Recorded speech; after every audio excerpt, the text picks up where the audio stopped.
Nah, variasi yang kedua itu decrease by constant factor ya. Tadi sudah disinggung bagaimana prinsipnya di dalam setiap iterasi itu berkurang biasanya setengahnya. Nah, tadi seperti yang saya bilang, contohnya itu adalah binary search ya. Jadi binary search ini adalah sebuah algoritma yang sangat efisien untuk pencarian dalam array yang sudah terurut in a sorted array. It works. Nah, cara kerjanya itu dia membandingkan kunci pencarian K dengan array's middle element, dengan elemen yang tengah dari sebuah array. Itu misalnya indeks yang paling tengahnya itu AM.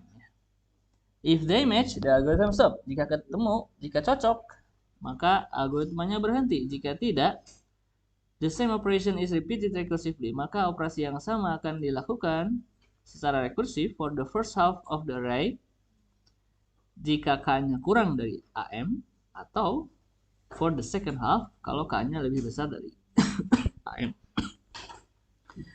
Nah, jadi ini bayangkan aja array yang sudah terurut.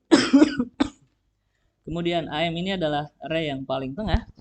Kemudian kita bandingkan kunci pencariannya K apakah sama dengan AM. Kalau sama berarti berhenti. Kalau tidak, cek apakah K-nya lebih kecil dari AM. Kalau iya, maka pencarian berikutnya kita cari ke yang sebelah kiri dari AM.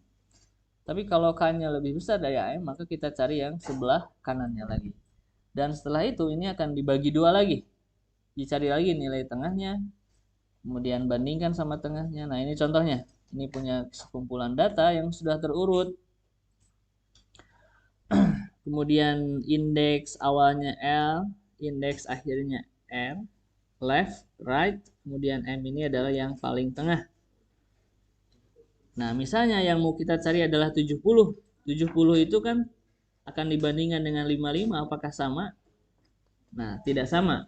Kalau tidak sama, maka cek apakah lebih besar atau lebih kecil. Karena lebih besar, maka kita carinya ke kanan. Kalau nyari ke kanan, maka si L-nya ini akan dipindahin jadi ke M plus 1. Di sini nih, L-nya. L itu sebagai indeks yang kiri ya, indeks yang paling kecil dari ruang pencarian. Tadi kan ruang pencariannya 0 sampai 12. Jadi L-nya 0, ini 12. Tapi tadi setelah di iterasi pertama, kita akan mencari ke sebelah kanan. Maka si L-nya akan maju ke sini, ke M plus 1. Jadi sekarang ruang pencariannya jadi setengahnya, antara L sama R. Nanti cari nilai tengahnya lagi. Misalnya tengahnya itu adalah M, bandingkan lagi dengan tengahnya, apakah 70 sama dengan 81. Ternyata tidak sama, terus cek apakah lebih kecil atau lebih besar. Kalau lebih kecil berarti carinya ke kiri. Berarti kalau cari ke kiri, R-nya yang akan bergeser ke M-1. Iya kan? Ke M-1 jadi di sini. Nanti cari M lagi dan seterusnya sampai dia ketemu. Maksudnya sampai dia kesimpulannya ketemu atau tidak.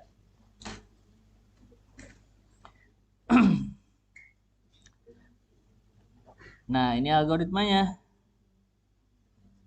Nah, ini M-nya. Ini ada floor ya.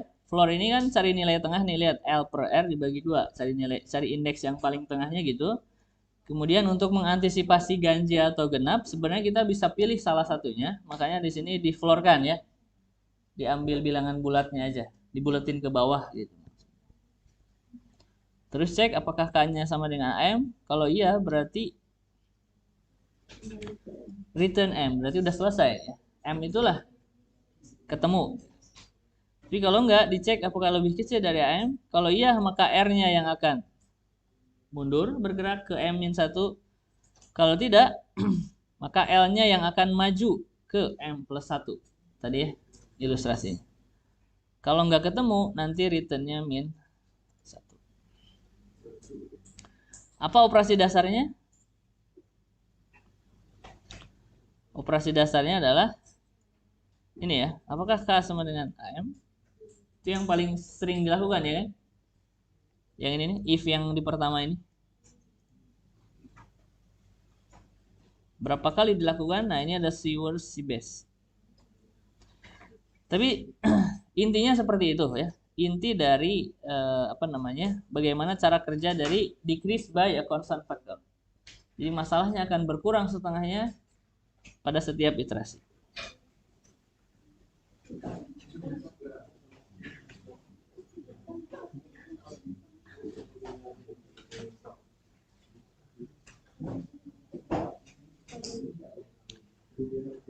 Nah, variasi yang ketiga ada variable size decrease algorithm. Ini ada algoritma yang di setiap pengulangannya itu berbeda-beda banyaknya penurunannya. Dan tadi contohnya kalau di contoh awal itu yang Euclid itu. Tapi di sini ada menghitung median dengan cara menghitung median dan masalah selection.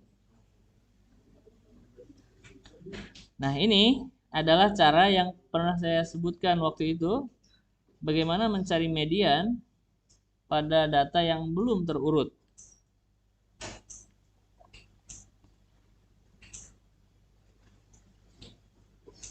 Pada data yang belum terurut tanpa diurutkan dulu. Tanpa diurutkan dulu, kita bisa tahu mediannya itu berapa.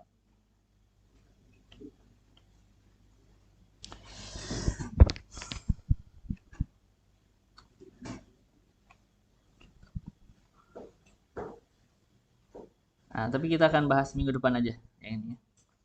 Mencari menghitung median dan masalah selection.